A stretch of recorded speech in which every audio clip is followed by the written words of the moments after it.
Siyanibingelela nonke bazalwane egameni lenkosi yethu uJesu Kristu oyinkosi nomsindisi. Ngizothatha leli thuba lamanje sivule ngomkhuleko.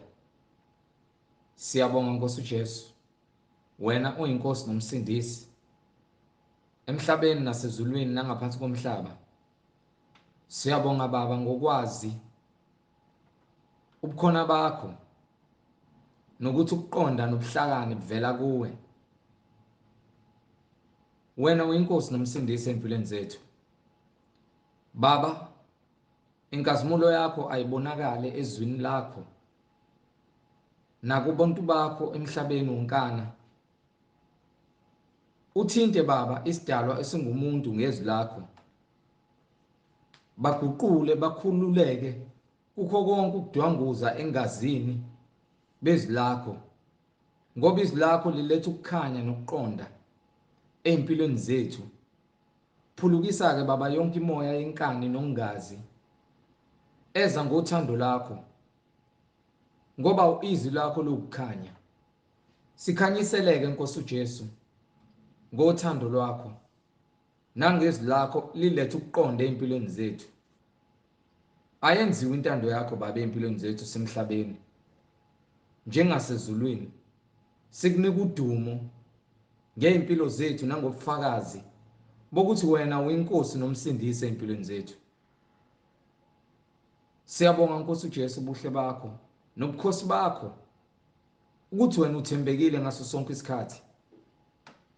Izwi lakho libuyele emumva lilambatha lithembekile Baba. Nakulesikhathi samanje usazokhuluma wena moya engcwele. Ukhanyisele impilo zabantu ulethe ukuqonda. Sithula ubufakazi ukuthi wena uyinkosi umunye esihlalweni sobukhosi. Usezulwini wenza intando yakho, wenza okuthandayo wena uNkulunkulu olungileyo. Ngegama lenkosi yethu uJesu Kristu manje kuze kube phakade. Amen. Sizocela abazalwane ukuba nikhipha amabhayibheli enu noma nithatha amabhayibheli enu la ehlala khona. Sizohamba sibe nokuqonda. Sivule imibhalo sonke kuze sizoba nokuqonda ukuthi uNkulunkulu yini la efunayo kuthina. Masithi singabantwana bakhe noma sithi siyamazi uNkulunkulu noma sithi siyalazi izwi lakhe ukhuluma nathi njalo njalo. Sibe nokuqonda ukuthi uNkulunkulu ukhuluma kanjani nathi. Ngoba uNkulunkulu ngeke akhulume nawe nje wedwa kodwa ungabi nabo ubufakazi bokuthi uthini kuwena, ukhuluma kanjani nawe. Amen. Angihambi ngedwa, ngihamba nomfowethu uZondi la. Nondaba, over to you. Amen. Siyabingelela bazalwane egameni lenkosi yethu uJesu Kristu engumsindisi, uNkulunkulu wangonaphakade, uNkulunkulu oyisiqalo nesiphetho. Amen. Sithula ubufakazi ukuthi uNkulunkulu uyedwa, akanamphelezeli, akanamhlangabezi, akanambonisi, uNkulunkulu ozimele, gelekeqe, owakhe izulu nomhlaba ngezikhwapha zakhe, engenambonisi, engenamsizi. Namanje sithi usawuye lo uNkulunkulu obewuye izolo namhlanje naphakade. Siyabonga uNkulunkulu ngabaprofethi bakho. Siyabonga uNkulunkulu ngabapostoli bakho. Sicela iziphiwo zikamoya egameni likaJesu Kristu. Sicela izibusiso zikamoya egameni likaJesu Kristu. Asifani namaxoki lawo acela imali, nacela izimoto, nacela yonke into engahlangani noNkulunkulu. Bathi bethola imali bacabanga ukuthi uNkulunkulu babusisile ngemali. No. Akuphelele. Lokho nje kuyisinezezelo sezinto ozitholayo njengoba uphila. Kodwa into oyisebenzelayo isiphiwo sikamoya ongcwele. Ayikho enye into oyele esontweni. Awuyele esontweni ukuyocela imali. Awuyeli esontweni ukuyocela umsebenzi. Umsebenzi uNkulunkulu uyawubusisa umsebenzi wezandla zakho. uNkulunkulu uyakuvula ukuqonda ukuze wazi ukuthi njengomuntu uNkulunkulu ufanele usebenze. Ungezi kuyena uzokhala kuphela, ukhale ngenkinga zakho. Khala kuyena. Ufune uqoqothe. Ucinge isiphiwo sikamoya engcwele. Izona zinto lezo esizicelayo kuNkulunkulu, akukho kunye. Akukho kunye. Ungcono umpofu ohamba ekupheleleni kwakhe kunophambene ngezindebe zakhe eyisiwula. Kungcono umuntu ohluphekayo kodwa ke indlela ahamba ngayo iqondile. Amen. Ngizona nto le. Kunophambene ngezindebe zakhe eyisiwula. Kunomuntu okhuluma ngomlomo wakhe izinto ezingekho. Amen. Nezinto ezithandwa inhliziyo yakhe. Amen. Kodwa egcwele ubulima. Amen. Umuntu owenza intando yakhe esuka enhliziyweni yakhe engasuki kuNkulunkulu. Amen. Ungcono umuntu ohluphekile ngokwemali. Amen. Nangokomsebenzi. Kodwa ke indlela zakhe zibe ziqondile. Yes, Lord. Ngoba incwadi kaMathewu chapter 5 Amen. verse 33. Amen. Incwadi ngokuMathewu isahluko sesihlanu verse 33. Yebo. Nizwile futhi kwathiwa kwabasendulo ungafungi amanga. Ungafungi amanga. Abantu abanemlomo engalungile. Yes, Lord. Bathanda ukuthi basebenzise imlomo yabo bafakaze ezintweni ezamanga. Yes, Lord. Into esho kudala kuthiwa esho nini? Nizwile futhi kwathiwa kwabasendulo ungafungi amanga, kepha uqinise izifungo zakho enkosini. Ungaphili ngamanga, ungabe ufakazi wamanga. Kodwa konke okwenzayo uqinise izifungo zakho kuphi? Enkosini. uNkulunkulu kuphela siqinisekeni izifungo zethu. Uselapho uhambe kwencwadi le yalentuzana yaMathewu chapter 6 verse 33 futhi nakhona. Ngoba yini siyalwela ukuthi wazi ukuthi kuNkulunkulu awuyeni uNkulunkulu ukuyofuna iprofit. Amen. Uyofuna isiphiwo. Yes, Lord. Sikamoya oyingcwele. Yes, Lord. Isiphiwo sikamoya oyingcwele ithini incwadi? Incwadi ngokukaMathewu isahluko 6 verse 33. Kodwa funani kuqala umbuso kaNkulunkulu Yini esifuna uqale? Kodwa funani kuqala umbuso kaNkulunkulu nokulunga kwakhe. Nokulunga kwakhe. Sifuna umusa. Amen. Sifuna isiphiwo sikamoya oyingcwele Yes, Lord. esilungile. Yes, Lord. Siphuma kuNkulunkulu. Yes, Lord. Asiphumi kumhlengi, asiphumi kushembe, asiphumi esontweni lama Roman Catholic Church. Akhonza ithombe. Amen. Asiphumi ebandleni elingabhabhathisi egameni lika Jesu Kristu, Yes, Lord. elingafundisi ngesiphiwo sikamoya oyingcwele. Yes, Lord. Into esiyelo sontweni nento esihlanganisayo thina abazalwane namakholwa. Asiyeli konyevuza lapha sikhuluma indaba ezingenasidingo, siphuze itiye, sikhulume ngabanye abantu, sibe nesikhathi sokuthi siya celebrate singazi celebrateani. Sifuna isiphiwo nokuqondiswa indlela. Ithini incwadi? Kodwa funani kuqala umbuso kaNkulunkulu. Before yonke into, ngaphambi kwayo yonke into, funa umbuso kaNkulunkulu Umbuso. nokulunga kwakhe. umbuso kaNkulunkulu, umbuso ukuKristu. Amen. Amen. Indaba singudala umbuso uKristu, hambe kwincwadi kaIzaya 9:6. Amen. 9:6. Umbuso ukuKristu uJesu. Incwadi yasho engakofiki. Amen. Manje usefikile, usiyasitshela yena ukuthi asifuna umbuso ngoba ukuyena. Amen. Jesu Kristu Amen. unamandla. Igama lakhe liyaphilisa. Incwadi uIzaya isahluko 9. Lana uJesu Kristu Verse before 6. azalwe uyasitshela ngokomoya oyingcwele. Amen. Ngoba phela uJesu Kristu unguNkulunkulu. Amen. uNkulunkulu uJesu Kristu. Ngukamoya, sikhuluma ngenyama. Amen. No. Sikhuluma ngento zikamoya. So manje na ke umoya oyingcwele uyasitshela ukuthi ke uzozakhela ingane. Amen. Igama laleyo ngane kuzoba uEmmanuel. Lo Emmanuel bese kuphinde vele futhi kuthiwa ke uJesu ozokusindisa abantu ezonweni zabo. Amen. Afike esebatshela abantu lapho ukuthi ke funani umbuso nokulunga kwaNkulunkulu. Yes, Lord.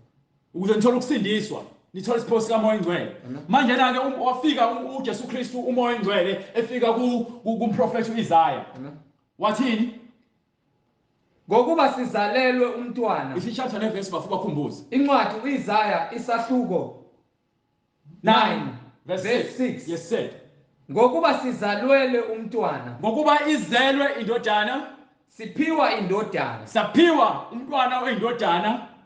umbuso uyakuba semahlombe akhe. Ithini incwadi ngale? Ayisho ukuthi sifuna umbuso. Amen. Amen. Ithi sifuna umbuso Kodwa wokuqala. funani kuqala umbuso kaNkulunkulu. Funani umbuso wokuqala kaNkulunkulu. Nokulunga kwakhe. Nokulunga. Hallelujah. Hallelujah. Glory to God. Nokulunga kwakhe. Khona konke lokhu kuyakunezelelwa nina.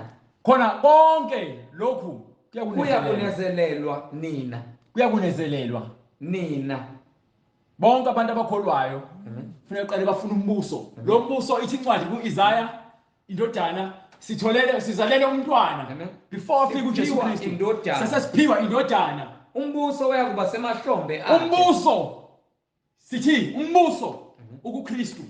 Uyena ophethe umbuso wasemhlabeni wasezulwini wangaphansi komhlaba ukuKristu. Akekho omunye umuntu ophethe umbuso ngaphandle kwaKristu. Negama lakhe liyakuthiwa umluleki omangalisayo. Umluleki umuntu okunika izaluleko. Izaluleko zokuphila sithatha kuKristu.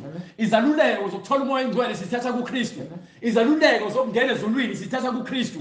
Uphethe izahluthulelo ezasesihogweni ezasezulwini. Umluleki omangalisayo. Umluleki omangalisayo nabo bonke akekho ongaphezulu kwaKristu. Bonke bangaphansi kwakhe. Igama lakhe ligcotshwe ezulwini. Lingaphezulu kwawo wonke amagama akhona emhlabeni nasezulwini. Igama likaKristu. uNkulunkulu onamandla. uNkulunkulu onamandla. uNkulunkulu onamandla. Ungitshele ukuthi wena ngithi mina mengithi uJesu Kristu uNkulunkulu ufuna ukuphika. Phika ngaliphi? Hallelujah. Glory to God. Hallelujah. Hallelujah. Hallelujah. Amen. Uyise ongunaphakade. Uyise ongunaphakade. Sikhuluma ngomoya engcwele. Asikhulumi ngenyama. Indodana izaliwa ngithi iyona ezophatha umbuso. Lo mbuso unikwa umoya engcwele. Umoya engcwele uhleli kuKristu. Inyama iyafa, umoya ufi. Uma esefa uKristu asiphambanweni kufa inyama, kufa umoya engcwele, akufa uNkulunkulu. uMaria mezala akazali uNkulunkulu, uzala inyama, uzala indodana, akazali uNkulunkulu. Umoya engcwele uzakhele lo nyama uhlele kuyona. Isikipha ngiyasigqoka. Mesakhiwa isikipha sakhiwe yimina, isikipha sami. Mengisigqokile ngigqoka isikipha sami, isikipha sigqokile mina. Amen. Imina ugqoka isikipha ngoba sakhiwe yimina ukuthi ngisigqoke. Nakanjalo uKristu uNkulunkulu wakha le nyama ukuze angene kuyona ahlale kuyona. Uyakhile uphila kuyona le nyama. Yenza intando yakhe, isikipha senza intando yami. Yes Lord. Yayizwa lonto. Amen. uNkulunkulu uKristu. Amen. Jesu Kristu uNkulunkulu. Uyise ongunaphakade. Uyise ongunaphakade. Inkosi yokuthula. Inkosi yokuthula kuKristu. Usitshela ukuthi ke ungukuphila. Uthi I am the way. Amen. I'm the truth. Yes Lord. And the life. Amen. Ngindlela. Ngiqiniso ukuphila. Amen. Amen. Ukuphila ophakade. Ithi lapho ithi uyiso njani? Amen. Uyise ongunaphakade. Ukuphila ophakade sithola kuKristu. Konke ophakade kuKristu. Inkosi yokuthula. Inkosi yokuthula. Yayizwa lonto le? So wena ke uhambe kwincwadi ka Romans chapter 2 from verse 1. Sibatshele.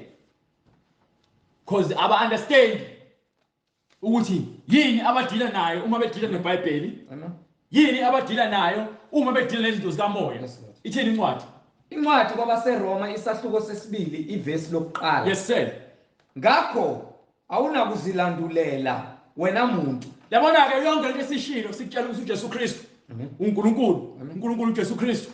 Wena awunakuzilandulela. Uma wena uthi ufundisa ngale gospel kodwa manje lezi zinto awuzazi and awukwazi ukuzichaza. Ngakho awunakuzilandulela wena muntu noma ungubani noma ngabe ubani owahlulelayo okuthiwa wena uthi uyahlulela. Lalela, uma wahlulela awahlulela abantu, wahlulela ngamagama abhalwe phansi eBhayibhelini. Wona uyena wahlulela, angeke wahluleli imibhalo ebhalwe phansi ngoba usho njalo uJesu Kristu usho ngencwadi kaJohane before ubuye la siqhubeka la incwadi kaJohane chapter 12 from verse 46. Incwadi kaJohane mahluleli munye izwi. Amen. Phela hayi umhlengi. Umhlengi ufunda izwi uphela. Amen. 46. Hallelujah. Incwadi ngokaJohane isahluko 12 verse 46. Yes sir. Ngize ezweni. Uthi uze ezweni ngingukukhanya. Ulethe ukukhanya ukuba yilowo nalowo okholwa yimi. Yilowo nalowo umuntu okholwa yizwi angahlali ebumnyameni. Ungadwanguze ebumnyameni, ungaphilele esonweni, ungaphilele esonweni, ungaphilele isono. Amen. uJesu Kristu ulethe ukukhanya, ukukhanya kuyizwi. Ngize ezweni, ngingukukhanya, ukuba yilowo nalowo okholwa yimi, ukuze yilowo nalowo okholwayo yizwe ngiliphethe, angahlali ebumnyameni. ungahlali esonweni. Qhubeka, qhubeka lapha. Amen. Angahlali ebumnyameni. Yes sir. Uma umuntu ezwa amazwi akazwanga bani inyama. Uma umuntu ezwe amazwi ami akazwanga inyama. Ngisho ukuthi umuntu uma ezwa inyama yami, uthe uma umuntu ezwa amazwi ami engawalondi, ungawagcini, lowo angimahluleli. Thina asahluleli umuntu. Lento esho uKristu nami ngiyayisho, nginelungelo lokisho. Angiyena umahluleli, mina umhlengi siqu sami angiyena umahluleli, kodwa yini lowo angimahluleli mina, ngokuba angizanga ukuba ngahlulele izwe. Angizalwanga ukuba ngahlulele izwe mina, kodwa ke izwi engiliphathisiwe nezwi uKristu elilethile leli lokukhanya ilona leli elenza ukuthi wena mawuzwa mina ngikhuluma ucabanga ukuthi mina. Akumina, izwi. Ngokuba angizanga ukuba ngahlulele izwe.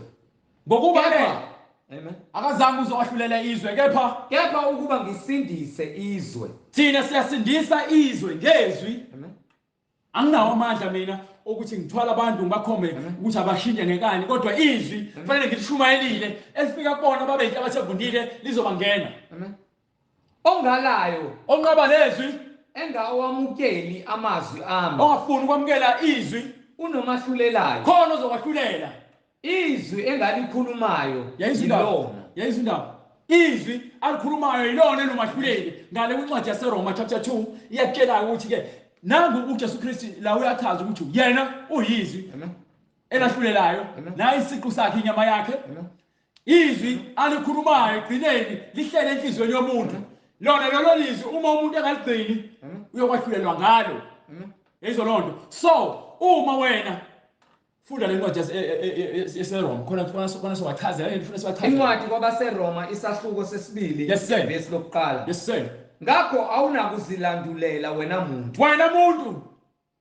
Noma ubani owahlulelayo. Akukhathalekile ukuthi ungabe ubani owahlulelayo. Awunakuzilandulela ivini uqobo lwami. Anginakuzilandulela. Ngokuba ngalokho owahlulela ngakho omunye. Ngokuba lokhu engikushoyo kuwena uyazilahla wena. Nami ngiyazilahla uma.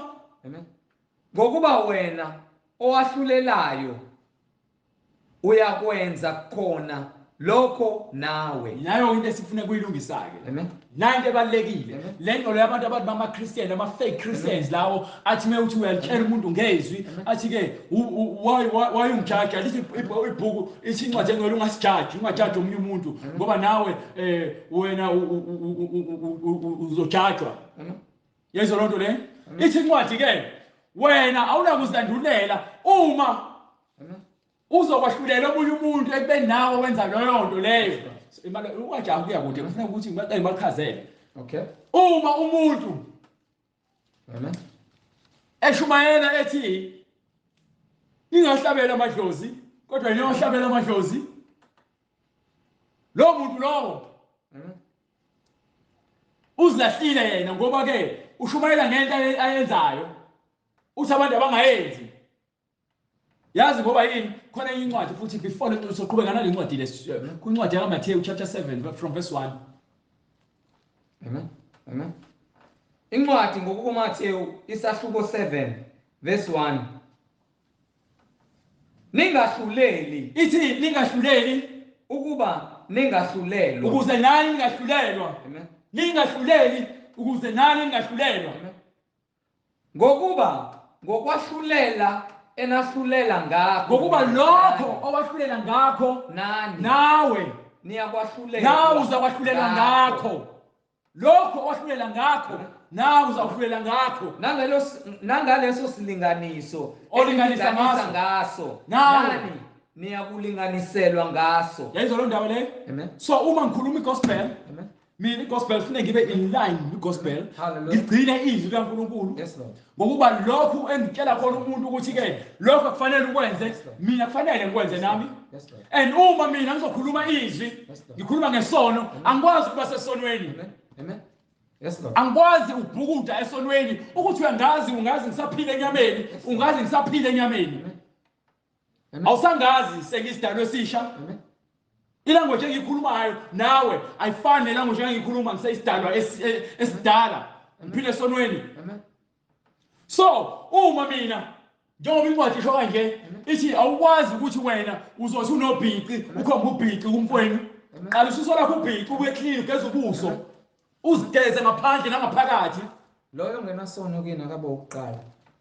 Hallelujah.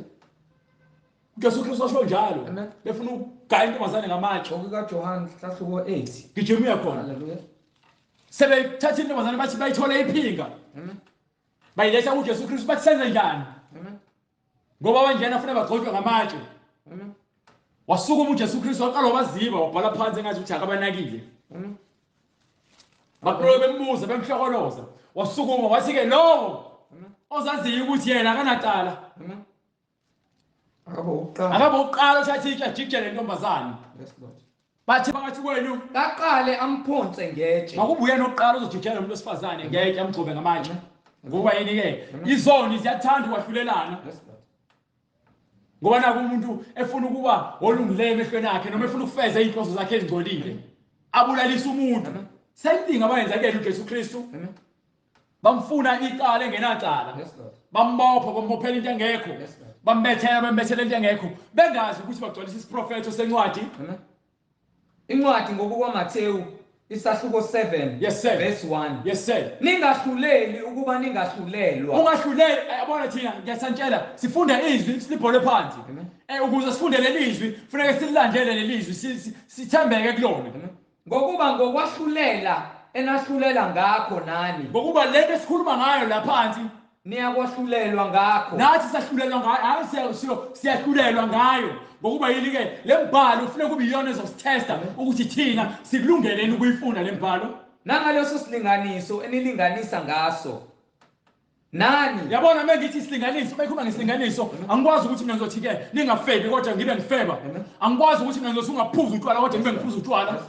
Angikwazi ngizothi mina ungashabela amadlozi ngibe ngithi ngiwashabela amadlozi. Angikwazi ukwenza lokho. Nangaleso silinganiso enilinganisa ngaso. Nani? Ngoba nami ngizocheckwa ukuthi lezi zinto engikhuluma ngazo engisabantu abangazenzi ngiyazenza yini. Niyakulinganiselwa ngaso. Ngizocheckwa. Uma ngizenza lezo zinto nami ngesihogweni njengalabo abantu abazenzayo abangafuni ukulalela imiyalelo kaNkulunkulu. Ngiyaphakathi esihogweni nalabo bantu. Amen. Hallelujah. Ukuze ngibe msulwa. Qhubeka kule ncwadi batshela ufune sibe njani ukuze sibe msulwa. Amen. Hallelujah. 7. Matthew chapter 7. Amen. Wathi? Matthew chapter 7. Amen. Hallelujah. Verse 3. Ubhekelani ucezwana olusesweni lomfowenu. Wena obheka izinto zabanye abantu. Ungena indabeni zabo. Amen. Ubhekelani ucezwana olusesweni lomfowenu. Kepha ugongolo olusesweni lwakho awuluboni na. Ukhuluma kanjani ngesono usenza? Amen. Mfundisi. Amen. Yini eshumayelayo ubuphinga? Amen. Eyiphi gospel eshumayelayo ekubeni wena ushade wa divorce. Amen. Waphinde futhi washada nomunye unkosikazi wakho lo nkosikazi wakhe esaphila. Amen. Ushumayela iphi gospel ungabhabhathisi egameni lika Jesu Kristu. Kube kuthethelela kwezono. Ungasho kanjani kumfowenu ukuthi ake ngikhiphe ucezwana olusesweni lakho. Lamasonto labagcwele agcwele izikhohlakali ngenxa ukuthi abafundisi bakhona bayizikhohlakali. Lamasonto ingakho egcwele izinkumbi zabantu ngoba yini abafundisi into ebhalwe phansi bafundiswa izoni nabo bebeyizoni. So uzokwazi kanjani ukuthi ke lo muntu athi ke susa isono kuwe ekubeni naye phukude esonweni. Bheka ugongolo olusesweni lakho. Susa isono esikuwe. Susa isono esikuwe phuma esonweni. Uma ufuna ukukhuluma ngesono phuma esonweni. bheka ugongolo olusesweni lakho. Yabona ngimtshele thina esingcwele sinelungelo lokuthi sahlulele izwe. Hambe kwincwadi yaseKorinte yokuqala chapter 6 from verse 1. Mzenzisi. Hallelujah. Maxoka amaphiqiphiqi. Bonke labafundisi benu abafundisi bamanga nalaba prophets benu abazenza abaprofeti beprofeti izinto ezingekho eBhayibhelini bekhuluma izinto ezingekho. Amen. 1 Corinthians chapter 1 verse 6. Chapter 6 verse 1.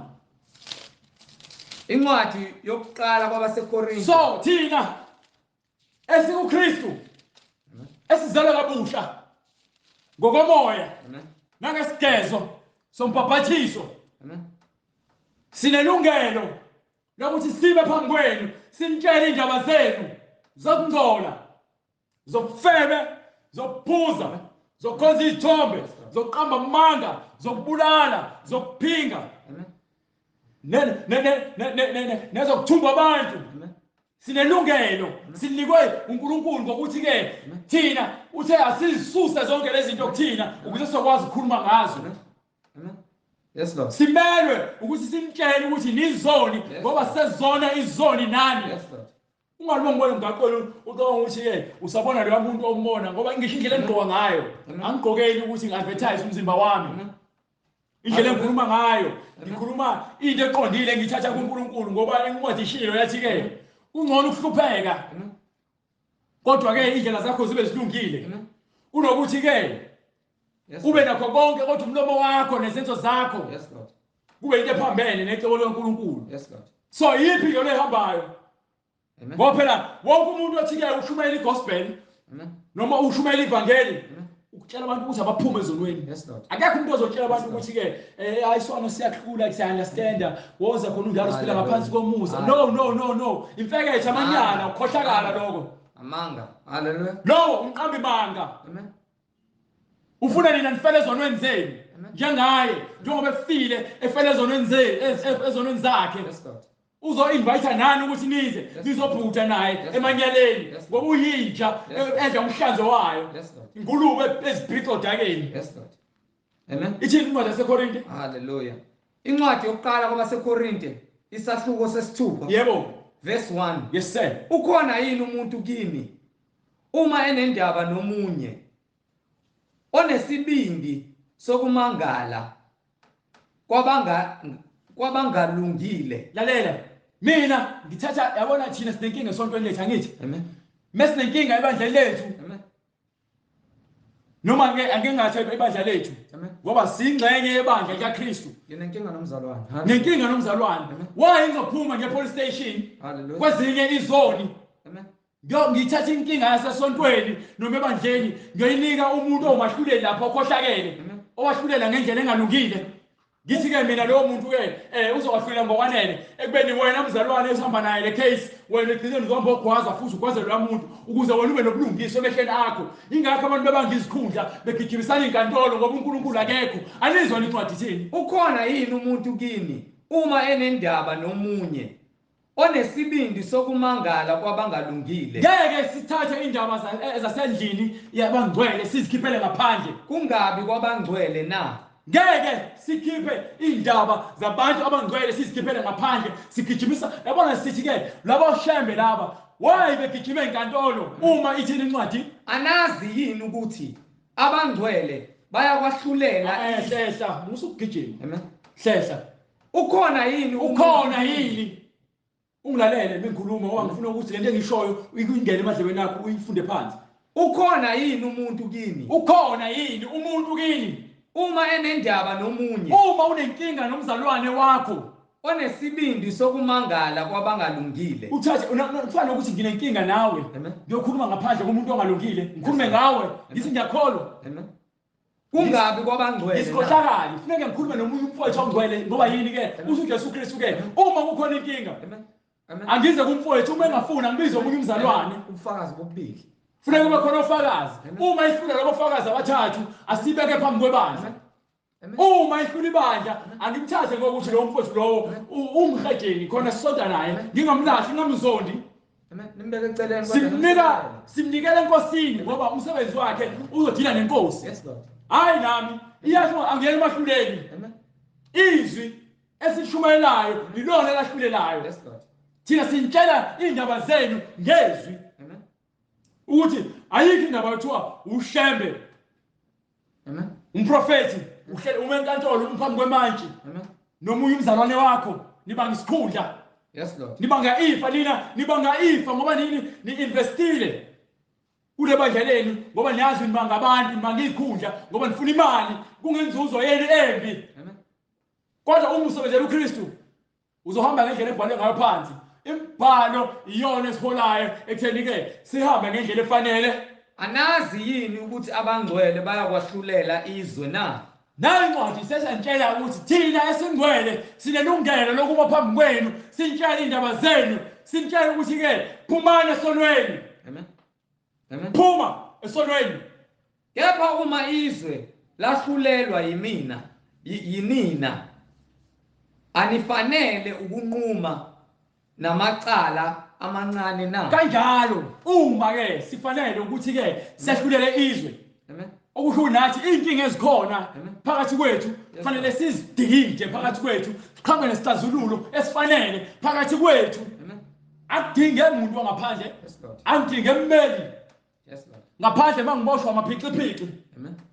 Kodwa mina ngoba ngibakhomba ezwini Amen. ngikhuluma izwi, Amen. izwi elingumahluleli. Amen. Angizelanga ukuzowahlulela izwe, Yes, Lord. kodwa izwi engilikhuluma kini ilona eliyakwahlulela ekugcineni. Yes, Lord.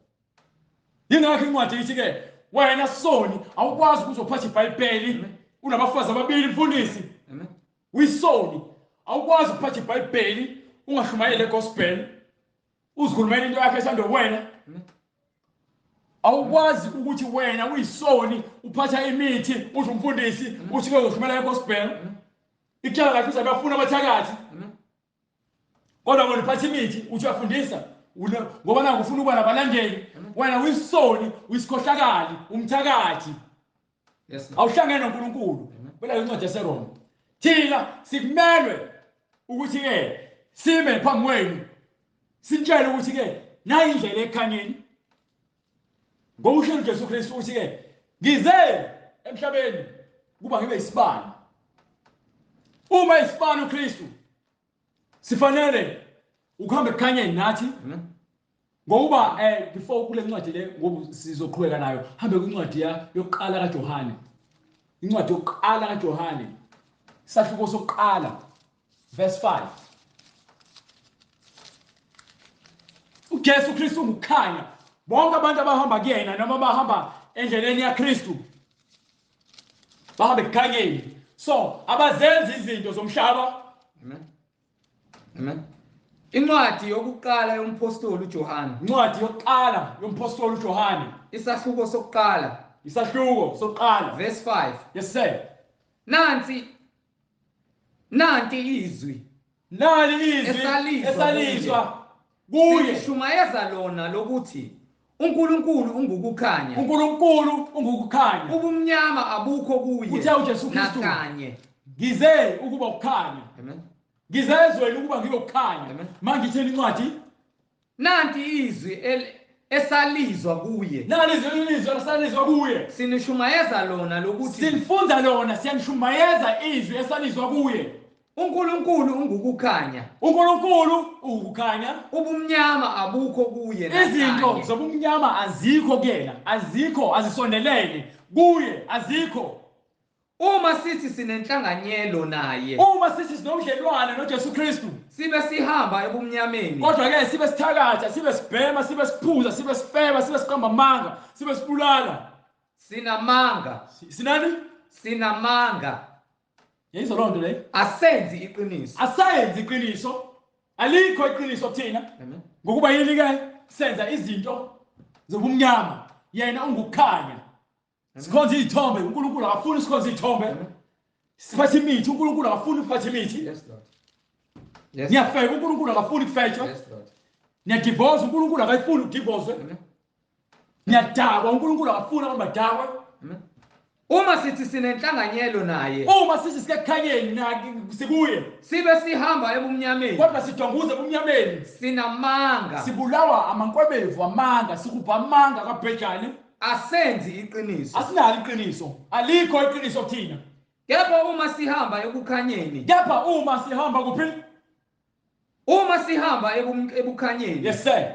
njengalokhu yena Njengalokhu yena uqobo esekukhanyeni, esekukhanyeni. khona sinenhlanganyelo. Nakho ke lapho sinobudlelwane sinaye uma ngikuKristu. Ubunye. Mina uma sengiphumile esonweni, ngingasazenzi zonke izinto kade ngizenza zenyama, ngikuKristu. Khona sinenhlanganyelo, ubunye nobunye, Sinenhlanganyela ubunye nobunye negazi likaJesu, indodana yakhe, negazi likaJesu, indodana yakhe, lo ndodana leyo liyasihlambulula ezonweni zonke. ayakhile eyona sikhululwa kuphi?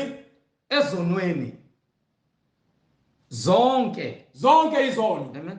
wasikhipha uJesu Kristu ngegazi. uNkulunkulu indodana yakhe le ayakha Amen. ethwele izwi, Amen. iyona le yasikhulula ezonweni. Amen. Amen. Negazi likaJesu, indodana yakhe, liyasihlambulula ezonweni zonke. Negazi likaJesu indodana yakhe liyasihlambulula, lisigeza izono. Izwi. Amen. Uma sithi asinasono, Uma uthi wena unaso isono, siyazikhohlisa. uma uthi wena unaso isono, Siyazikhohlisa. Noma uma lina lithi alinaso isono, Siyazikhohlisa. uma wenza yonke into ephambene nento eshiwo eBhayibhelini, angikhathali. Siyazikhohlisa. Abantu baloko bethi ke, hayi uNkulunkulu akanenkinga, akazasho uNkulunkulu ukuthi ke singadate. Siyazikhohlisa. uNkulunkulu akaze ukuthi singaphuzi, angeni babephuza iwayini, uJesu Kristu wenza iwayini. Siyazikhohlisa. Uma sithi asinasono, siyazikhohlisa. Neqiniso alikho kithi. Iqiniso alikho kwena. Amen. Ngoba yini? Wena ufuna ukujaka utshwala nje kuphela. Amen. Hayi ukuthi wena ngoba naku ukuthi wena uyakholwa. Uma lithi iBhayibheli ungadakwa, ungeke uzudakwe. Ukuthi uJesu Kristu wenza iwayini emcimbini, kwakusemcimbini. Amen. Lo mcimbi lowo kwangeyona umcimbi wabangcwele. Amen. Kufanele ukuthi oqala wezisisi leyo. Wayebiziwe. Amen. So abangcwele sebetshela ukuthi ke ningadakwa, yekani ukudakwa ngoba ukudakwa kukwenza ube weak, ulahlekelwe isimilo, ulahlekelwe ibhlungwe, uvuka uqanjwa amanga, wenza into ezokhohlakala. Konke lokho. Yes Lord. Mawungcwele sikhuluma abantu abangcwele, sikhuluma abantu abafakayo, ama-fake Christians, abantu abathi bayakholwa kodwa manje befuna ukwenza izinto zezwe, Hallelujah. baqasule izwi elibhalwe phansi. Hallelujah. Ikhohlakali lezo. Uma sivuma izono zethu, Uma sizivuma izono, uthembekile. lezo indaba phela into ekumele siyenze ukuvuma izono. Zazi ukuthi uyisoni, vuma isono sakho. Uma sivuma izono zethu, Vuma isono sakho. uthembekile. Vuma isono sakho sokuthi wena umbulali. Vuma isono sakho sokuthi wena umthakathi. Amen.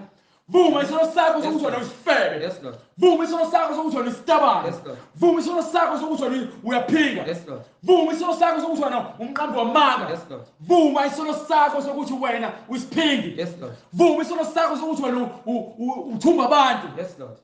Zivume izono zakho. Yes Lord. Vuma isono sakho. Amen. Sivume. Amen. Vuma isono sakho. Vuma. Yes Lord. Hambe. Uma sivuma izono zethu, Uma sivuma izono zethu, uthembekile. uthembekile. Amen. Uthembekile uma sivuma izono zethu. Uthembekile. Ulungile ukuba asithethelele izono. Ulungile ukuba sithethelele Izono. fanele sithethelele izono. Asihlambulule. Kukhona sonke ukungalungi. Kwela lencwadi engale. Asihlambulule. Kukho konke ukungalungi. Hallelujah. Ncwadi seRoma. Incwadi kwabaseRoma isahluko sesibili. Ivesi lokuqala. Ngakho awunakuzilandulela wena muntu, So wena mfundisi wamanga awunakuzilandulela. noma ungubani owahlulelayo. Njengoba ungiphambi kwepulpit ushumayela ukuthi abantu ababengcwele kodwa wena ubhizulwa nezingane ezincane esontweni. Amen. Hallelujah. Awunakuzilandulela. Usikhohlakazi sikamfundisi. Ngokuba ngalokho owahlulela ngakho omunye, uyazilahla wena. Uthi abantu abangabulali kodwa wena ufuna isikhundla sokumbishop, usuzofaka upoison, ufakele omunye umuntu ukuzafe, khona uthatha isikhundla sakhe ngenxa yemali. Ngokuba wena owahlulelayo uyakwenza uyakwenza khona lokho nawe. Ngokuba lento osikhuluma ngazo wena uyazenza wenza ukhohlakala kodwa ukhuluma ngokukhohlakala. Uyakwenza. Amen. Ukhohlakala uyakwenza. Yes Lord. Siyazi ukuthi ukwahlulela kukaNkulunkulu ngokweqiniso. Angithi ke siyazi ukuthi ukwahlulela kukaNkulunkulu ngokweqiniso Kubehlela abenza okunjalo. kubehlela bona labo abenza ukhohlakala. Yes Lord. Bonke abantu abenza ukhohlakala ukwahlulela kwaNkulunkulu ngokweqiniso kuzokwehlela bona labo abenza izinto eziphambene necebo likaNkulunkulu, labo abami phambi kwepulpit, abantu bashumayela, abaneyinkumbi zabalandeli kodwa bethakatha, benezinyoka ematrankini nakwa-wardrobe nangaphansi kwembhede, abazilanda kubathakathi ukuze ke zibalandele abantu bezesontweni. Amen. Hallelujah. Khohlisa abantu bafuthe ngamadumu, bafuthe ngamanzi. Amen. Siyazi ukuthi ukwahlulela kukaNkulunkulu ngokweqiniso kubehlela abenza okunjalo. Siyazi kahle kamhlophe ukuthi ke lokwahlulela kwaNkulunkulu okweqiniso kuqinisekile. Amen. Akuphambuki.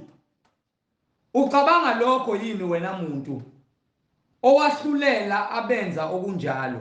Uma ukuthi wena ubukwenza nawe wahlulela abantu Amen.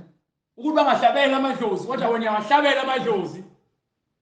Hey, ucabangani ukuthi uyakubalekela ukwahlulela kukaNkulunkulu na? ucabanga ukuthi ngeke uNkulunkulu aza kwahlulele yini na? Ngeke uzuphunyuke. Awuna chance. Awuna chance. Kumbe uyayidelela yini ingcebo yobumnene? Bayidelela phela ukuyidelela Lokho yokubekezela neyenyewu yakhe. Umusa kaNkulunkulu niyawudelela, nizenzela umathanda, nigqoka okhola, nihamba niyokufundela ukuba abafundisi, nigqoka amabhantshi, nize ngaphambi kwepulpit. Nithi abantu besifazane abagqoke noma kanjani bangamboza amakhanda. Amen. Kumbe uyayidelela yini ingcebo yobumnene? Nithi abantu besifazane abagqoka amabhlukwe. Nithi anankinga ukuthi abafana abalalane bodwa abeze esontweni lenu. Anishumayelele uNkulunkulu nina. Amen. Nizidela nje imali yabantu. Amen. Nosikhotheni. Amen. Nizinja zabafundisi. Amen. Ezingakwazi ukukhonkotha. Yes Lord. Kumbe uyayidelela yini ingcebo yobumnene neyokubekezela neyenyewu yakhe?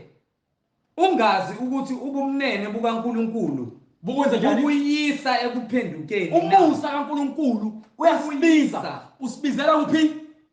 Ekuphendukeni. Methi waphenduka usho ukuthi phuma esonweni. Awazi lo musa kuthiwa sunikiwe. Usikhuluma ngokuthi ke siphume esonweni. Ingakho sishumela le evangeli ukuthi abantu abaphume ezonweni zabo ukuze bathole ukusindiswa. Ukusindiswa esikhumayelayo ukuthi abantu abasindiswe ezonweni zabo. Yes Lord. Bahlukane nezono zabo. Yes Lord. Hlukane nokuhleba. Amen. Uhlukane nokuqamba amanga. Amen. Uze kuNkulunkulu umsulwa. Yes. Azokugeza. Ukuze ube indodana indodakazi yakhe fanele kuphenduke. Yes Lord. Ngokuba lo musa onikiwe wokuchitheka kwegazi ukuze kusindiswe wena. Amen. Ukuthi wena ubone ukuthi ubaluleka kangakanani. Amen. Usindiswe. Amen. Egameni likaJesu Kristu. Amen. Uphaphathiswe. Amen. Kube ukuthethelela kwezono zakho. Awukwazi ukuthethelela izono uhleli kuzona. Yes Lord. Yes Lord. Kusho ukuthi ke ukulenga kwaKristu emthini kwakuyizeleze. Amen. Ngokuba phela ke kuthi ke wafela ukuthi siqhubeke sihlale ezonweni. Amen. Incwadi kaPetro wesibili. Incwadi yaPetro wesibili. Isahluko sesithathu. Yes sir. Verse 9. Yes sir. Inkosi ayilibali uNkulunkulu akakhohlwa ngesithembiso sakhe asenzile. njengalokho abanye bathi kungukulibala. Njengoba abanye bethi uNkulunkulu ukhohliwe, bacabanga ukuthi yonke into ayithembisile ngaphambilini uyikhohliwe. Abazi ukuthi nje bathi umhlaba uzobhubha. Kepha iyanibekezelela. Uzobhubha umhlaba. Kodwa ke ngokubekezela kwayo sinikiwe isikhathi. Ngokuba yini? Ingathandi ukuba ubhubhe nawe. Ingathandi nawe yedwa ukuthi umuntu abhubhe kodwa ukuba bonke beze ekuphendukeni. Bonke abantu kufanele beze kuphi? Ekuphendukeni. Iyona gospel nevangeli esishumayelayo elokuphenduka. Amen. Amen. Elokuphenduka. Amen. Phela phenduka ezonweni zakho asikhulume enye into. Amen. Sishumela ivangeli lokuthi wena uphenduke. Amen. Phela Yes, Lord. phendukani. Amen. Phendukani. Amen. Hallelujah. Yilowo nalowo abhabhathiswe egameni lika Jesu Kristu kukho ukuthethelana kwezono zenu. Amen. Hallelujah. Hallelujah. Khona niyakwamukeliswa. Nyobe senamkeliswa isiphiwo Sika moya oyingcwele. leso sithembiso esele nesabantwana benu Esabo bonke abakude. Bonke inkosi uNkulunkulu wethu eyakubabiza.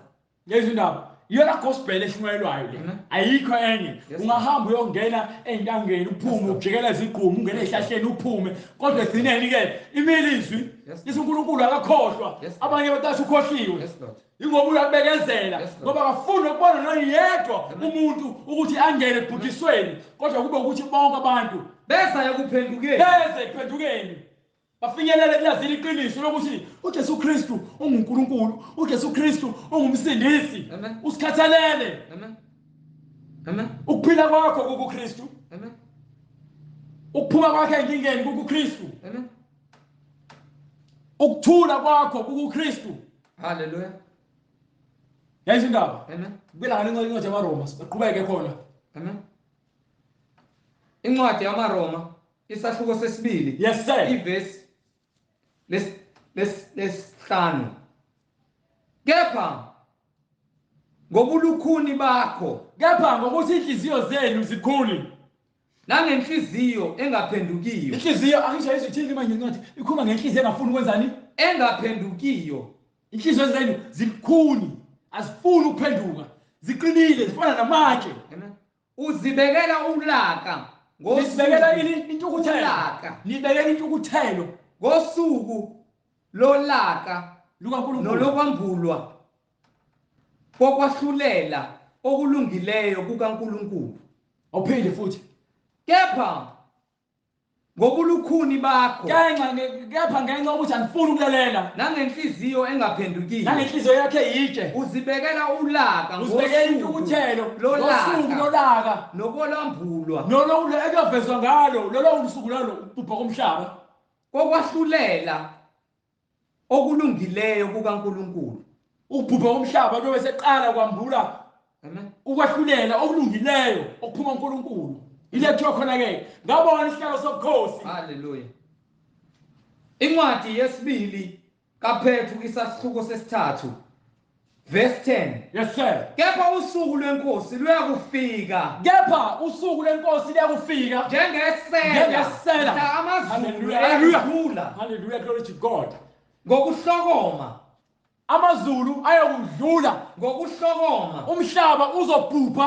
kuyakusha konke Yonke into ephakathi emhlabeni kubhidlike yonke into. nomhlaba nemisebenzi yawo Nawo yonke into kuyakusha. oyisebenzele, imoto zakho, amabhizinisi akho, Nomhlaba izindlu zakho, nemisebenzi yawo kuyakusha. imali zakho, konke kuyabhubha kushe phele. Njengokuba konke kuyakubhidlika. Njengoba konke kuza kubhidlika kusho umbhalo bafundela ichapter 11 verse. Incwadi yesibili kaPetru isahluko sesithathu. Akukho kuthiwa kwangona phakathi le emhlabeni okwakhiwa umuntu.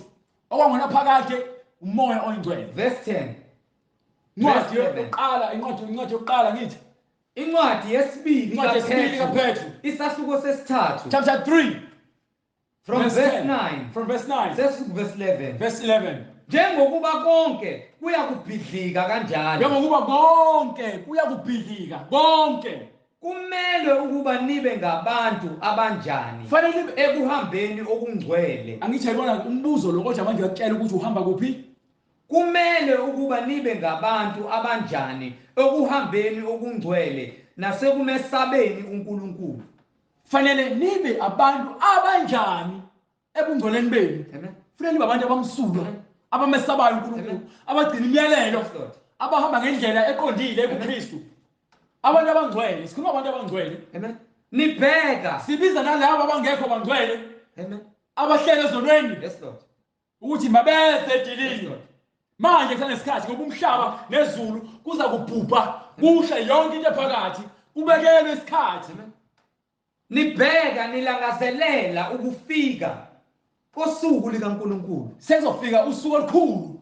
Nibheka nilangazelela ukufika kosuku likaNkulunkulu. Silindele usuku olukhulu. Ayakubhidlika ngalo amazulu ashe. Hallelujah, glory to God. Konke kushe.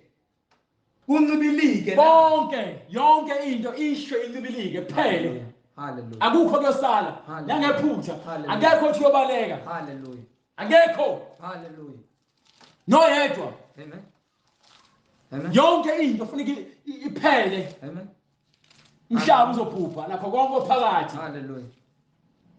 So kufanele wahlulelwe ngendlela yakho ohambe ngayo. Amen. Izwi lesithumelayo elobulungiswa lidlungisa isimilo sakho. Amen.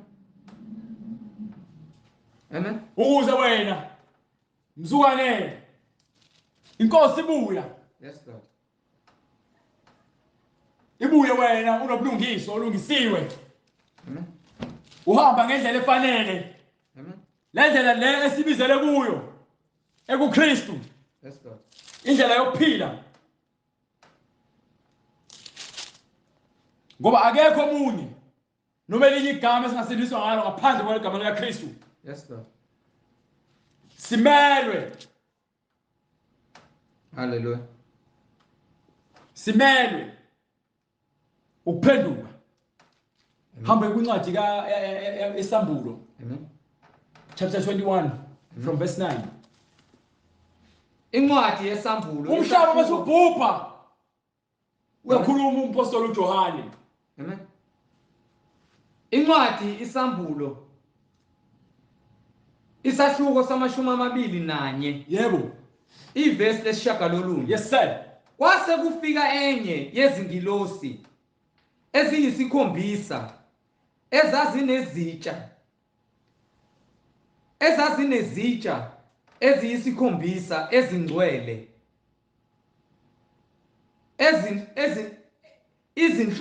izinhlupho eziyisikhombisa zokugcina.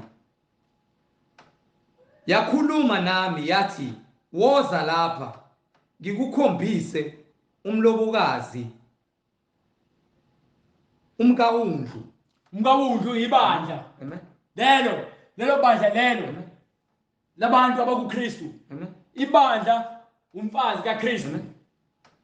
Amen. Ngoba uKristu uyinhloko yebandla. Amen. Uyinhloko yebandla. Amen.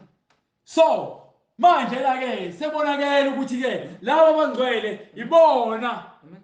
abohlangana noKristu Amen. ekupheleni komhlaba. Yes Lord. Ibona kuphela Yes Lord. abahamba ngendlela yokulunga. Yes Lord. Simele uzazi indlela zikaKristu ngendlela ekufanele sizazi ngayo ngendlela ekubhalwe ngayo phansi. Amen. Hayi ngendlela kamhlengi. Yes Lord. Mina kufanele ngikukhombe phansi embhalweni ukuze wena uzoba nokuqonda uzokholwa into oyibonayo phansi eBhayibhelini. Hayi into kuphela ozobethi ongakaze uyibone eBhayibhelini. Leyo nto leyo uma ukuthi ke ayikho eBhayibhelini umuntu akufundise ngayo. Hambe kwincwadi yesambulo chapter 22 from verse 18. Batshela ukuthi uma umuntu efaka into engekho eBhayibhelini noma ekhipha into ekhona eBhayibhelini ezenzela umathanda kuthiwani. Incwadi isambulo isahluko sama-22. Yes sir. Verse 18. Yes sir.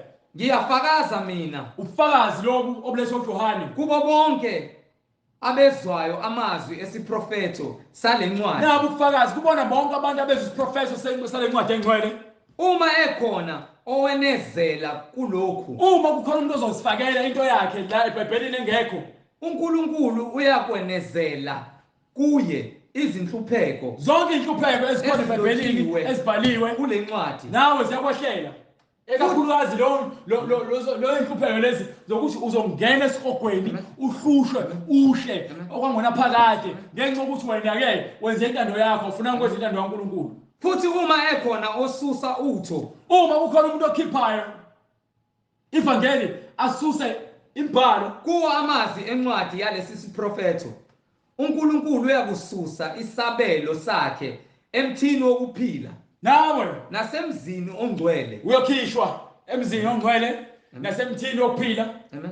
Gama lakho liyokhishwa ngoba yini ke awenzi intando kaNkulunkulu nakulokhu okulotshiwe kule ncwadi nakho konke okubhaliwe ke incwadi uyokhishwa igama lakho ngeliphatho ngisho uphathwa wisoni amen ukhiphile amen wanezela uyakhipha uyanezela Amen. usenkingeni amen ofakaza kulezi zinto ofakazayo ngalezi zinto uthi yebo uthini uthi yebo yebo wonke umuntu othi ke ushumana levangeli noma wonke umuntu othi uyakholwa usindisiwe uma ezwa levangeli uthini yebo ngiyeza masinyane amen woza Nkosi uJesu simlindile asijahile amen ngoba sisafanele silungiswe sonke amen asisho ukuthi inkosi ayize masinyane Amen. iyeza kodwa yona amen amen sithi selimema amen uthi nize esindisweni amen kubela lencwadi yamaseroma nize esindisweni nizothola insindiso nesiphiwo sikamoya ayingcwele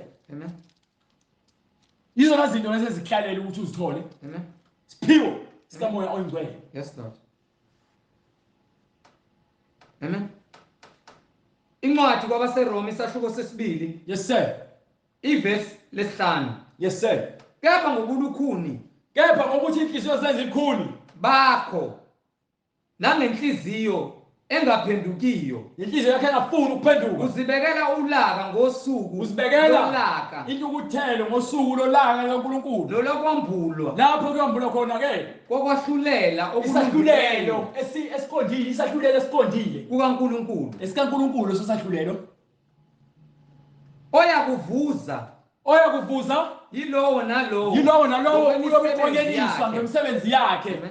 wonke umuntu uyokomeliswa ngani ngokwemisebenzi yakhe uphela labo abafuna ngokukhuthazela labo abakhuthazekile abafunayo iqiniso ngokukhuthazeka ekwenzeni okuhle Yebo. inkazimulo nodumo yebo nokungabhubhi bothola ukuphila okuphakade sifuna ukuphila okuphakade ingakho sinibizela ukuphila okuphakade amen labo abafuna ngokukhuthazela labo abazimisele ekwenzeni okuhle nabazikhandlayo ekutheni benze kahle inkazimulo nodumo nokungabhubhi bothola ukuphila okuphakade bafanele ukuphila okuphakade bonke abantu abenza izinto ezifanele ezibhalwe phansi eBhayibhelini ngendlela abalandela imiyalelo kepha labo abanombango yabona labo abaphikisanayo bengalaleli bengafuni ukuzwa iqiniso bengalaleli iqiniso bengafuni nakanya bavele badube bafuna igospel emnandi belalela ukungalungi egcwele ushukela kanti ushukela belalela ukungalungi ukungalungi uthi uJesu Kristu ke ngusawoti wezwe isibani sezwe bafuna ushukela bona akazi ukuthi washumayela ushukela eBhayibhelini belalela ukungalungi asushumayela ushukela sishumayela usawoti bothola ulaka nentukuthelo nina ngafuni ukuzwa iqiniso usawoti ngafuni ukuthola isinongo sika sawoti bothola ulaka nentukuthelo ngiyojeziswa ngolaka lweNkulunkulu intukuthelo ichibi lomlilo lelo chibi lomlilo ngoba ufuni ukwenza intando kaNkulunkulu uyosho esihogweni usizi nokubandezeka kuyakwehlela imiphefumulo yabantu bonke yini usizi nokubandezeka usizi nokugedla kwamazinyo kuyakwehlela imiphefumulo yabantu bonke abenza okubi bonke abantu ababulalayo bonke abantu abafebayo bonke abantu abaphingayo bonke abantu abaqamba amanga bonke abantu abantshontshayo bonke abantu ababulalayo bonke abantu abadaka utshwala abathakathi abenza imlingo usizi nokubandezeka abahlangile kuyakwehlela imiphefumulo yabantu bonke bayakwehlela yini usizi nokubandezeka ukugedla kwamazinyo kuyakwehlela imiphefumulo yabantu bonke abenza okubi ungajabula kwamanje lemhlabeni usakwenza ujabulisa inyama kodwa kuthiwa yini umphefumulo yobanjani imiphefumulo yabantu bonke imiphefumulo yabantu ungagoloza unelele zakho zokufakelwa ungagoloza nenwele zakho ezidayiwe ungagoloza nale mahips akho nalabo six pack bakho nokugora bakho usizi kodwa manje umphefumulo wakho nokubandezeka kuyakwehlela imphefumulo yabantu bonke abenza okubi. Umphefumulo wakho uyakwehlela izinto ongeke uzithande, uyobufuna uxolo othi ngulithole. Kodwa sosikhathi sofile. UmJuda kuqala akukhathalekile ukuthi ngabe umJuda nomGreek noma ngabe umGreek noma kusho ukuthi ke wabezizwe nomGreek futhi. Yezwa indaba. Kepha inkazimulo nodumo nokuthula kubo bonke abenza okuhle. Inkazimulo nodumo kubo bonke. Inkazimulo nodumo kubo bonke abenza okuhle, abangenzi kahle. Kepha inkazimulo nodumo nokuthula kubo bonke abenza okuhle. Bamelwe yiloko ukuthi nje bathole inkazimulo, ukuthula nodumo. Abangenzi kahle inkathazo, usizi nokubandezeka. Inkathazo kuphela. Kuyakwehlela imphefumulo yabantu bonke abenza okubi. Kepha inkazimulo nodumo. Kepha inkazimulo ukhazimuliswa komzimba wakho. Nodumo nokuthula. Nodumo lwaNkulunkulu kubo bonke abenza okuhle. Nokuthula kubo bonke laba abenza kahle bafanelwe inkazimulo. UmJuda kuqala nakumGreek futhi. Uma ukuthi ke umJuda wenza intando kaNkulunkulu ufanele ukuvuswa. Yes Lord. Kwabafileyo. Yes Lord. Uma umGreek kufanele. Amen. Kodwa uma uyisoli noma ngabe kuthiwa umGreek noma ngabe kuthiwa umJuda ufanele ukubhujiswa. Ngokuba akukho ukukhetha umuntu kuNkulunkulu. uNkulunkulu akakhethi. Yes Lord. Skwili ngahlupheka. Uma uhlupheka wenza izinto zokugohlakala njengomntshontsha uyesihogweni. Amen. Uma uhlupheka kodwa uhamba ngendlela kaNkulunkulu wena wezulwini. Uma ufa uNkulunkulu uyakwahlulela kunike uyothola ifa lombuso kaNkulunkulu sokuthi uphile wangona phakade naye ezulwini ubisikhonzi sakhe. Ngokuba bonke abonile bengenamthetho bayakubhubha. Bonke abonile bafa bengenawo umthetho bayakubhubha. Niyakubhujisa bengenamthetho. Ngechibi lomlilo ningenawo umthetho. Kepha bonke abonile benomthetho bayakwahlulelwa ngomthetho. Uma ke nina ke basesiwazi umthetho. Amen.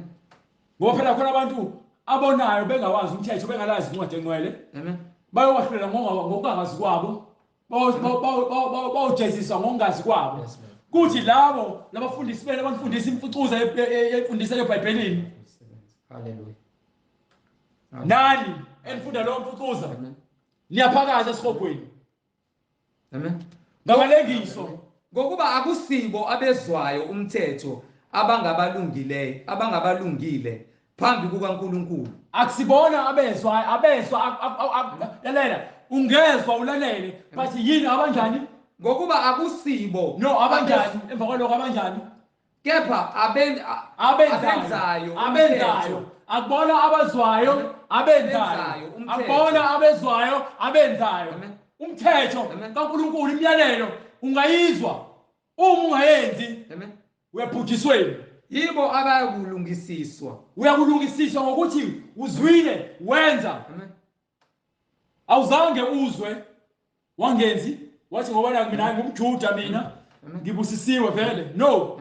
Uma ungayenzi intando kaMoya Engcwele uyabhujisweni. Kodwa uma uzwile izwi walandela izwi wenza intando kaNkulunkulu uyesindisweni. Ngokuba nxa abezizwe abangenawo umthetho ngokwemvelo benza okomthetho. Uma bengenawo ngokwemvelo abazange abazilutho ngomthetho kaNkulunkulu kodwa balungisiwe isitalo sabo ukulungiswa kuseyinhliziyweni zabo. Laba bengenawo umthetho bangumthetho wabo.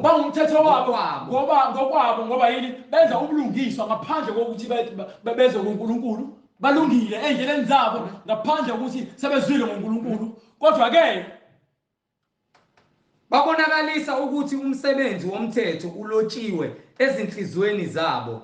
uNkulunkulu uyakwazi ukwenza lokho. Amen. Nonembeza wabo uyafakaza naye. Ngoba unembeza into enamandla.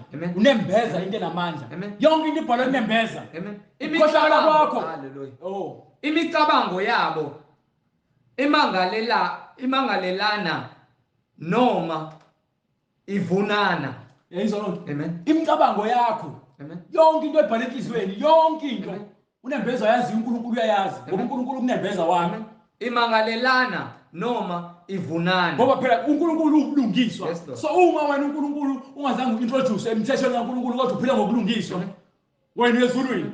Kodwa uma ukuthi uphilile wena uyazi imithetho nobulungiswa kaNkulunkulu wenza ukhohlakala waphinde futhi wazenza ngathi wena uyakholwa wazenza sengathi wena esihogweni. Ngoba yini ke uzwile izwi ubulazi izwi uwazile umthetho kodwa wawuphula umthetho wafuna ukwenza intando yakho. Ngosuku uNkulunkulu ayakwahlulela ngalo okufihliweyo konke okufihliweyo enhlizweni zenu konembeza benu kwabantu ngokwevangeli lami ngoKristu Jesu. bonke abantu Amen. bayowahlulelwa Amen. ngemisebenzi yabo. Amen. Konke okufihlile enhlizweni yakho Amen. mawulazi izwi Amen. iyovuka yonke lesikhuluma ime ngeenyawo. Hallelujah. Amen. Iyovuka yonke lesikhulumayo ime ngeenyawo. Akabonga uJesu Kristu. Ufakaziswe phambi kwakho ukuthi wayizwa Hallelujah. wangafuni ukuyenza. Yes Lord. Yes. Kuthiwa ngalokho hambe ekhibini lomlilo. Hallelujah. Ngoba yini ke uyihlongandlebe Amen. untamo olukhuni. Hallelujah. Ofakaza ngalezi zinto. Ofakaza ngalezi zinto Uthi yebo. uthi yebo Ngiyeza masinyane. uyeza masinyane bright uyeza Hallelujah. and simlindile Hallelujah. and ukumlinda kwethu kufanele kube Hallelujah. ubulungiswa. Yes Lord. Sothumayela levangeli Amen. kuze kubuye yona inkosi. Amen. Mekuthi ke ngifika sengifile Amen. angifele kulungisweni Amen. ngoba yini uNkulunkulu ungcwele Amen. ulungile Amen. indlela zakhe ziqondile. Amen. Why simkhuza ebufebeni? Amen. Why simkhuza emanyaleni? Ngoba yini uNkulunkulu ulungile. Yes Lord. Why siyakile uphile enyameni? Yes Lord. Ngoba uNkulunkulu ulungile Yes, usikhombisa ukulunga. Yes, Wena Lord. ufuni ubulungiswa. Amen. Amen. Niyalangazelelana, Amen. niyakhanukelana. Hallelujah. Nifuna ukubuswa izinto zasenyameni kunokubuswa umoya oyingcwele. Umoya oyingcwele izolo ngelo umoya oyingcwele kusho ukuthi yonke into yakhona inobulungiswa. Yes Lord. Awufuni ubulungiswa wena. Amen. Uncela ukuthi ukhokho wakho wayehlaba nawe uyahlaba kodwa uNkulunkulu uyakutshela ukuthi akayifuni lonto kodwa uyagqoka uthayi ugqoka ivathu uthi esontweni Amen. kodwa ubuye wenza izinto zasebumnyameni. Yes, Awukho uNkulunkulu wena uzenzela izinto zakho zenyama. Amen. So incwadi kaPetru sahluko sesibili verse 38 ithi Hallelujah. iyakubiza Amen. ithi wonke umuntu ohlabekayo enhliziyweni ozibonayo ukuthi uyisoni. Amen. Incwadi Izenzo isahluko sesibili verse 37. Sebekuzwa bahlabeka enhlizweni. Umuntu ozalezwi ahlabeka enhliziyweni Bathi kuPetru nakwabanye abapostoli, madoda bazalwane, siyakwenze njani na? nanto ekumele uyenze umuntu ozwa lezwi ahlabeka enhliziyweni nanto ekumele ayenze. Lo mbuzo wabuzwa yilabantu ababeshunyezwa wabaphendula uPetru wathini? uPetru wayesethi phendukani, Iyona into ehlalele leyo uphenduka. phendukani, Phuma esonweni. phendukani. Phuma esonweni. Yilowo nalowo abhaphathiswe. Bonke umuntu ufanele ubhaphathiswe umuntu osephendukile. Yilowo nalowo abhaphathiswe. Wonke umuntu osebhaphathisiwe noma umuntu ohlabekile enhliziyweni waphenduka ufanele ubhaphathiswa Egameni likaJesu ngaphansi Kristu. kwegama likaJesu Kristu. Lelo gama lelo kuphela obhaphathiswa ngalo noma igama lenkosi uJesu Egameni likaJesu Kristu. kuphela alikho elinye igama. Egameni likaJesu Uma Kristu. isonto lakho lingashumayela igospel lingabhaphathisi akulona ibandla likaKristu lelo. Yindlu nje leyo ndlela umasigcozi ndlela umacashelana. Egameni likaJesu Kristu. Fanele usindiswe uphenduke ezonweni zakho ubhaphathiswe egameni likaJesu Kristu. Kukho ukuthethelelwa kwezono zenu. Uyazibona ukuthi uyisoni. Kukho ukuthethelelwa kwezono zenu. Bese uphenduka uyaphenduka ubhaphathiswe ugezwe izono zakho bese Khona niyakwamukelisa isiphiwo sikamoya oyingcwele. usunikwa isiphiwo sikamoya oyingcwele. Uma sowuphendukile wabhaphathiswa wathethelela izono wasuyalinda Khona waphinde ezonweni zakho. niyakwamukeliswa isiphiwo sikamoya oyingcwele. Thola isiphiwo sikamoya oyingcwele. Thola isiphiwo samahhala sidayiswa. Khona niyakwamukelisa isiphiwo sikamoya oyingcwele ngokuba isithembiso ngesenu. Akhiwe usikhona uyodayiselwa isiphiwo. Khona uyakwamukeliswa uyophiwa isiphiwo Sikamoya oyingcwele ngokuba isithembiso ngesenu nesabantwana lokho benu. kubhalwe phansi kuthengisiwe kubantwana nakubazali. ngokuba isithembiso ngesenu nesabantwana benu esabo bonke abakude bonke inkosi uNkulunkulu wethu inkosi uNkulunkulu wethu eyakubabiza wafakaza nangamanye amazwi amaningi wabayala wathi zisindiseni kulesizukulwane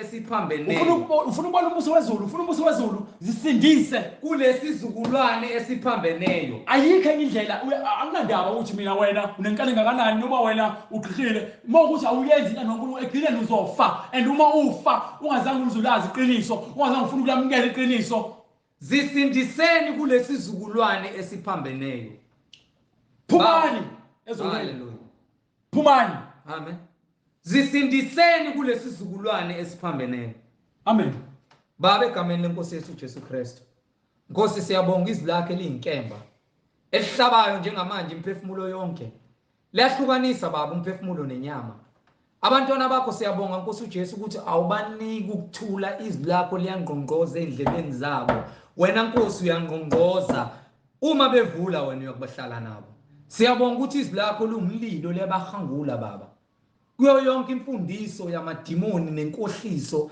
abahlezi kubona bethi bayakwazi bayakholwa basindisiwe kodwa baba beyikhohlisa beholwa izimfundiso zamadimoni noSathane ebaholele ekubhujisweni kodwa wena Nkosi uyangqongqoza izwi lakho liyabahangula wena uyangqongqoza mabevula wena Nkosi uyakubangena uhlale nabo baphenduke babhabhadiswe egameni lakho Nkosi yethu Jesu Kristu kukho ukuthethelelwa kwezono zabo siyabonga izwi lakho libuyele emumva lilambatha liyawufeza umsebenzi baba olikhiphile ukuthi liuqede liufezele liyawufeza egameni lenkosi yethu Jesu Kristu siyabonga kuba uthembekile umuhle njalo wena Nkosi yethu Jesu Kristu siyabonga ukuthi umaluleko olungileyo uyaluleka abantu bakho njengamanje ukuba babuyele kuwena baphenduke babuyele kuwena ngoba uyindlela neqiniso nokuphila siyabonga Nkosi yethu Jesu Kristu ukuthi wena ungu-alpha no-omega